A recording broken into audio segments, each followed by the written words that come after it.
નમસ્તે વિદ્યાર્થી મિત્રો, જય ગુરુદેવ. વિદ્યાર્થી મિત્રો, આજનો આપણો ટોપિક છે લેખનનો, જેમાં નિબંધ લેખન. આમ તો આપણે શરૂઆતથી જ નિબંધ લખતા આવ્યા છીએ, એટલે નિબંધ લખવાની આપણને પ્રેક્ટિસ છે. પરંતુ મોટા ભાગે આપણે શું કરીએ છીએ કે નિબંધ માળામાંથી કે કોઈ અન્ય મટીરિયલમાંથી નિબંધો વાંચી લે, અક્ષરશઃ ગોખી નાખી અને એ જ આપણે લખતા હોઈએ. પરંતુ બોર્ડમાં કયા નિબંધ પૂછાશે એનું કાંઈ જ નક્કી હોતું નથી. કોઈ નવો જ વિષય આવી જાય કે જેના વિશે તમને માહિતી છે, પરંતુ એ લખવું કઈ રીતે? મૌલિકતાથી. તો એ મૌલિકતાથી આપણે નિબંધ લખી શકીએ. અને સારો નિબંધ કોને કહેવાય એને લગતી થોડીક ચર્ચા કરવી છે, કે જેથી કરી આપણે સારો એવો નિબંધ લખી શકીએ. તો અહીં મુદ્દા આપ્યા છે કે નિબંધ લેખન કરતી વખતે ધ્યાનમાં રાખવાની બાબતો. આટલી બાબતોને ધ્યાનમાં રાખશો એટલે તમે બેસ્ટ નિબંધ લખી શકશો. તો સૌ પહેલા કે આપેલા વિષય અને તેની નીચે આપેલા મુદ્દાઓને ધ્યાનથી વાંચી કોઈ એક વિષય પસંદ કરો. આપણે પરીક્ષામાં લખવાનો છે નિબંધ, એટલે મુદ્દા આપેલા હોય નિબંધની નીચે, તો માત્ર વિષય નહીં પરંતુ એ મુદ્દાઓને પણ બરાબર વાંચવા. 2 વિષય કે 3 વિષય આપેલા હોય તો બધા નિબંધના મુદ્દાઓને પણ વાંચી જવા. ત્યારે તમને ખ્યાલ આવશે કે હું આમાંથી કયો નિબંધ સારી રીતે લખી શકીશ. અને પછી તમને શ્રદ્ધા બેસે કે ના, ચોક્કસ આ વિષય છે એ હું બરાબર લખી શકીશ. આ બધા મુદ્દા છે એ આવરી અને સરસ નિબંધ લખાશે. પછી નિબંધ પસંદ કરો. અને જો મુદ્દા ન આપ્યા હોય, આમાં તો આપેલા હોય જ છે પરીક્ષામાં, પરંતુ ક્યાંય કોમ્પિટિશનમાં, નિબંધ સ્પર્ધામાં ભાગ લેતા હોય અને ડાયરેક્ટ વિષય આપી દીધેલા હોય, તો શરૂઆત ક્યાંથી કરવાની? તો મુદ્દા આપેલા લખતા રહેવાના. જે વિષય આપેલો હોય એ વિષયને લગતા મુદ્દા તૈયાર કરવાના, કોઈ પણ હોય. તો અહીં પણ ધ્યાનથી વાંચવું નિરાતે, અને પછી એ નિબંધ પસંદ કરવો. નહીતર થાય શું કે આપણે ઉતાવળમાં કોઈ પણ પેલો નિબંધ આપ્યો છે મંડી લખવા, અડધો લખી પછી કાંઈ સૂઝતું નથી. તો આપણા જે નિબંધના માર્ક્સ છે 8 માર્કમાં પૂછાય, બરાબર, અડધો જ લખ્યો છે તો 4 માંથી જ મૂલ્યાંકન થશે. માટે પસંદગી કરતી વખતે ઉતાવળ કરવી નહીં, ધ્યાનથી વાંચી અને પછી પસંદગી કરવી. હવે મિત્રો, કોઈ પણ ટોપિક હોય લેખનનું તો એના 3 ભાગ પડે. એના 3 ભાગમાં આપણે વહેંચી શકીએ: આરંભ, મધ્ય અને અંત. તો સૌ પહેલા આરંભ એટલે શરૂઆત. કહીએ ને કે જેની શરૂઆત સારી એનો અંત પણ સારો. તો શરૂઆત એવી હોવી જોઈએ જોરશોરથી. તો અહીં શરૂઆત એટલે આરંભ, પ્રસ્તાવના. મુદ્દામાં આપેલું જ હશે પ્રસ્તાવના. એ પ્રસ્તાવના છે, એ શરૂઆત છે, એ એકદમ આકર્ષક હોવી જોઈએ. અહીં આપણે જોઈ મુદ્દા, 2 મુદ્દા આપેલા છે કે નિબંધની શરૂઆત સહજ, આકર્ષક અને વિષયને અનુરૂપ હોવી જોઈએ. હા, વિષયને અનુરૂપ હોવી જોઈએ, બરાબર. વિષય કંઈક અલગ હોય ને, શરૂઆત કંઈક અલગ કરી તો ચાલે નહીં. તો હવે શરૂઆત કરવી કેવી રીતે? આકર્ષક શરૂઆત કઈ રીતે થઈ શકે? તો શરૂઆત વિષયને અનુરૂપ કાવ્ય પંક્તિઓ, કહેવત, સુવાક્યો વગેરે મૂકીને કરી શકાય. કોઈ પણ સુવાક્ય મૂકી શકાય, કોઈ પણ કાવ્ય પંક્તિ વિષયને અનુરૂપ હોય તો મૂકી શકાય, કોઈ કહેવત હોય તો એ પણ મૂકી શકાય, જો અનુરૂપ હોય તો.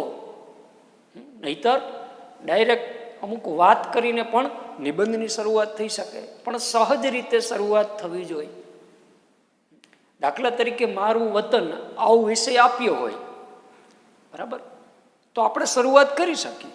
જનની ચ જન્મભૂમિ સ્વર્ગાદપી ગરિયસી. આ સંસ્કૃતનું વાક્ય લખી શકો. અંગ્રેજીનું કોઈ સેન્ટેન્સ તમને યાદ હોય કોઈ પણ વિષયને લગતું, તો એ પણ તમે લખી શકો એ વિષયને અનુરૂપ. અને પછી એના પરથી તમે સહજ રીતે પ્રસ્તાવના બાંધી શકો અને નિબંધની શરૂઆત કરી શકો. આ શરૂઆત હશે તમારી તો નિબંધ આકર્ષક લાગશે. તો આ થયા શરૂઆતના આ બે જ મુદ્દા છે. તો એ મુદ્દાઓને ધ્યાનમાં રાખવા કે નિબંધની શરૂઆત આપણે મૌલિકતાથી કઈ રીતે કરી શકીએ. હવે મિત્રો જોઈએ મધ્ય ભાગ. પ્રસ્તાવના આપણે લખી લીધી, હવે પછીના મુદ્દાઓ છે. તો નિબંધના મધ્ય ભાગમાં દરેક મુદ્દાને ન્યાય મળે તેવી રીતે વિષયલક્ષી ચર્ચા કરવી. બધા મુદ્દાઓને આવરવાના અને ન્યાય મળે એવી રીતે દરેક મુદ્દા પર લખાણ થવું જોઈએ. ન્યાય એટલે અહીંયા કોર્ટે નથી જવાનું. ન્યાય એટલે શું? ન્યાયનો મતલબ છે કે આપણે કોઈ મુદ્દા ઉપર વધારે લખી નાખી અને કોઈ મહત્વનો મુદ્દો છે તો એનું ઓછું લખી, હા, કોઈ મુદ્દા ઉપર મજા આવી તો એક પેજ આખું ભરી દઈ એટલે બાકીના મુદ્દા બધા એક પેજમાં આવી જાય, તો એ ચાલે નહીં. તો દરેક મુદ્દાને ન્યાય આપવો પડે, કારણ કે નિબંધમાં મુદ્દા મહત્વના છે. આપણી રીતે લખી તે ચાલે નહીં, મુદ્દા આપેલા હોય ત્યારે. હા, મુદ્દાને અનુરૂપ તમે મૌલિકતાથી કાંઈ પણ લખી શકો. એટલે દરેક મુદ્દાઓને ન્યાય મળે એવી રીતે તેની ચર્ચા કરવી. ત્યારબાદ વિષયને અનુરૂપ ઉદાહરણો આપવા. મધ્ય ભાગ છે તો જાણીએ છીએ આપણે કે ઘણા બધા ઉદાહરણો આવી શકે, પરંતુ આપણે નિબંધ કેટલો લખવાનો છે? આપણે 250 શબ્દોમાં નિબંધ લખવાનો હોય છે. એટલે એના અનુરૂપ આપણે ઉદાહરણો આપવાના, વિષયને અનુરૂપ. અને માત્રા પણ, કે ઘણીવાર ઉદાહરણો વધી જાય તો એ ચાલે નહીં. આખો નિબંધ ઉદાહરણ જ થઈ જાય, બરાબર. ઉદાહરણમાં પણ ઘણું બધું આપણે આપી શકીએ. કોઈ કાવ્ય પંક્તિ હોય તો વચ્ચે પણ દર્શાવી શકીએ. કોઈ નિબંધ લખતા હોય તો વચ્ચે પણ એ કાવ્ય પંક્તિઓને આપણે મૂકી શકીએ નિબંધની વચ્ચે. કોઈ અન્ય ઉદાહરણો આપી શકીએ, કોઈ મહાપુરુષોના ઉદાહરણો આપી શકીએ. પરંતુ એ ઉદાહરણોનો અતિરેક થઈ જવો જોઈએ નહીં. અતિરેક એટલે વધી જાય. ઘણા નિબંધ એવા જોવામાં આવે કે બે 4-5 લીટી લખે ને વરી પંક્તિ મૂકે, 4-5 લીટી લખે ને વરી પાછી એકાદી પંક્તિ હોય ને કાંઈ. તો એટલા બધા ઉદાહરણો આપવાના નથી. એ નિબંધ બરાબર કહેવાય નહીં, બરાબર. સીધી રીતે કહી તો માપે ઉદાહરણ આપવા, ઉદાહરણ વધવા જોઈએ નહીં. ત્યાર પછી વિષયાંતર ન થઈ જાય તેનું ખાસ ધ્યાન રાખવું. વિષયાંતર એટલે તો જે વિષય આપણને આપ્યો છે એ વિષયને મુખ પડતો અને આપણે બીજા વિષય ઉપર ચડી જઈએ તો તેને કહેવાય વિષયાંતર, બરાબર. તો તેને વિષયાંતર કહેવાય. હવે મારો દેશ એવું આપ્યું હોય આપણે, તો આપણે આપણા દેશ વિશે લખી તો એ વિષયને અનુરૂપ છે, પણ ક્યાંક ઉદાહરણ તરીકે આપણે બીજા દેશનો સંદર્ભ લઈ તો એ સંદર્ભ લેવા જેટલો જ લેવાનો, પછી એ દેશની મંડી ચર્ચા કરવા તો એ વિષયાંતર થઈ ગયું.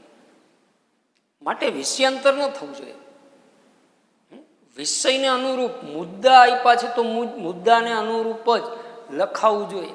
જો એના અનુરૂપ નથી લખાતું તો તેને વિષયાંતર કહેવાય.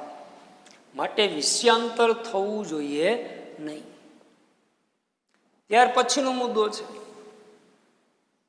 કે એકના એક મુદ્દાનું કે વિચારનું પુનરાવર્તન કરવું નહીં. બરાબર, એકના એક મુદ્દો હોય કે વિચાર આવ્યો હોય, ફરી પાછું નહીં લખવા માંડી, તો એ સારો નિબંધ ન કહેવાય. વારંવાર, બરાબર, વારંવાર એના એ લખી, બીજી વાર લખી, પુનરાવર્તન કરી, તો નિબંધમાં પુનરાવર્તન કરવાનું હોતું નથી. નિબંધમાં પુનરાવર્તન ન થવું જોઈએ. એક વિચાર આવી ગયો પછી એ વિચારને બીજી વાર લેવાનો નહીં, એ જ મુદ્દાનું બીજી વાર લખવાનું નહીં. કારણ કે એવું કરીશું તો એ બરાબર નિબંધ કહેવાય નહીં. ત્યાર પછીનો મુદ્દો છે કે નિબંધના વાક્યો ટૂંકા, સરળ અને સચોટ હોવા જોઈએ. વાક્યો કેવા હોવા જોઈએ? એકદમ ટૂંકા, સરળ અને સચોટ. એમાં કોઈ ગૂઢ ભાષાનો પ્રયોગ કરવાની જરૂર નથી. નિબંધ એટલે સરળ ભાષામાં સામેવાળાને સમજાય એવા વાક્યનો પ્રયોગ કરવાનો છે. એકદમ સાદા અને સરળ, જેથી કરી અને નિબંધ છે એ બીજા સમજી શકે. એટલા માટે ટૂંકા, સરળ અને સાદા વાક્યનો પ્રયોગ કરવાનો. પછી આગળનો મુદ્દો છે કે એક મુદ્દો પૂરો થતા અથવા વિચાર બદલતો હોય ત્યાં પેરેગ્રાફ પાડવો. મિત્રો, પેરેગ્રાફના આમ જોઈ તો કોઈ નિયમ નથી. પેરેગ્રાફ શા માટે? તો કે પેરેગ્રાફ પાડવાથી વાચકને સરળતા રહે સમજવામાં કે વાંચવામાં. પરંતુ પેરેગ્રાફ આપણે પાડવા હોય તો મુદ્દો પૂરો થતો હોય અથવા વિચાર પૂરો થતો હોય, વિચારમાં વળાંક આવતો હોય, તો ત્યારે આપણે પેરેગ્રાફ પાડી શકીએ. હવે આપણે 250 શબ્દોમાં નિબંધ લખવાનો છે, તો ઓછામાં ઓછા 4 કે 5 પેરેગ્રાફ હોવા જોઈએ. એટલે આપણને જ્યાં સમજાય કે અહીં મુદ્દો પૂરો થયો છે અથવા વિચાર બદલાય છે તો પેરેગ્રાફ પાડી શકાય, પણ પેરેગ્રાફ અવશ્ય પાડવા. ત્યાર પછીનો મુદ્દો છે નિબંધની ભાષા શુદ્ધ અને સરળ હોવી જોઈએ. ભાષાકીય બાબત કરી છે. અહીં ભાષા શુદ્ધિની વાત કરે છે. જોડણીની દ્રષ્ટિએ, વાક્ય રચનાની દ્રષ્ટિએ, વિરામચિહ્નો વગેરે બાબતનું ધ્યાન રાખવું. આ મુદ્દો છે કે કોઈ પણ લેખનમાં કામ લાગે. કોઈ પણ લેખનમાં આ બાબતને જોવામાં આવે છે. કારણ કે નિબંધનું મૂલ્યાંકન કરે ત્યારે આ બાબતને પણ તેમાં સમાવેશ કરાય છે. માટે ભાષા શુદ્ધિનું ખાસ ધ્યાન રાખવું. હવે જોઈએ અંત એટલે ઉપસંહાર. મુદ્દો આપ્યો જશે, અંતે ઉપસંહાર. બરાબર, તો નિબંધના અંતે 2-3 અસરકારક વાક્યોમાં તાત્પર્ય જણાવો. નિબંધનું તાત્પર્ય જણાવવાનું છે. જે તમે વિષય લખેલો છે એ વિષયને અનુરૂપ લખ્યું છે એનો નિચોડ. દાખલા તરીકે સ્વચ્છતા વિશે તમે નિબંધ લખ્યું હોય અથવા મારું વતન એના વિશે નિબંધ લખ્યો હોય તો એનો નિચોડ જે આવતો હોય તો નિચોડ તમારે દર્શાવવાનો. બરાબર, કે આ મારું વતન ખૂબ જ રળિયામણું અને એટલું આહલાદક છે કે તેને હું ક્યારેય ભૂલી શકીશ નહીં. આ રીતે એનું તાત્પર્ય જણાવ્યું અને સહજતાથી નિબંધનો અંત કરીએ, એટલે કે એનો ઉપસંહાર. એમાં પણ સહજતા હોવી જોઈએ. બરાબર, તો આ બે મિત્રો નિબંધને લગતા મુદ્દા. જ્યારે પણ તમારે મૌલિકતાથી લખવાના થાય નિબંધ, ત્યારે આ મુદ્દાઓને ધ્યાનમાં રાખી અને તમે મૌલિકતાથી લખી શકો. પરંતુ માત્ર આ મુદ્દા વાંચી લેવાથી નિબંધ આવડી જશે? નિબંધનો જે વિષય છે એને લગતું તો જ્ઞાન તમારામાં હોવું જોઈએ. તેના માટે તમારે નિબંધ વાંચવા પડશે. નમૂનાના ઘણા બધા નિબંધો હોય, જેમ કે નવનીતમાં ઘણા બધા નિબંધો આપેલા છે, એ નમૂનાના નિબંધ છે. તો એ નિબંધો તમે વાંચો, અક્ષરશઃ શબ્દશઃ ગોખવાના નથી, વાંચો. એમાં શું આપેલું છે એ સમજો. કોઈ નિબંધ માળા હોય તો નિબંધ માળામાંથી પણ નિબંધ વાંચવો પડે, ત્યારે તમે કોઈ પણ નિબંધને ન્યાય આપી શકો. કારણ કે આપણે 250 શબ્દોનો નિબંધ લખવાનો છે. પેપરના 2 થી 3 પેજમાં નિબંધ લખાય, ત્યારે એ 250 શબ્દોમાં નિબંધ થાય. તો એટલું લખવું છે તો એટલો સંદર્ભ તમારી પાસે હોવો જોઈએ. તો સંદર્ભ ક્યાંથી આવે? તો વાંચન દ્વારા. તમે વાંચ્યું હશે તો તમે લખી શકશો અને મૌલિકતાથી લખી શકશો. તો આ તમામ મુદ્દાઓને ધ્યાનમાં રાખવા અને એકદમ શાંતિથી વ્યવસ્થિત નિબંધ લખો. કારણ કે નિબંધ 8 માર્કમાં પૂછાય છે. ફરી કહું છું, પૂરો નિબંધ લખો, નહીતર અડધા માર્કમાંથી મૂલ્યાંકન થશે, તો કાંઈ માર્ક મળશે નહીં. એટલે 8 માર્કમાં આપણે બોર્ડની પરીક્ષામાં પૂછાય છે.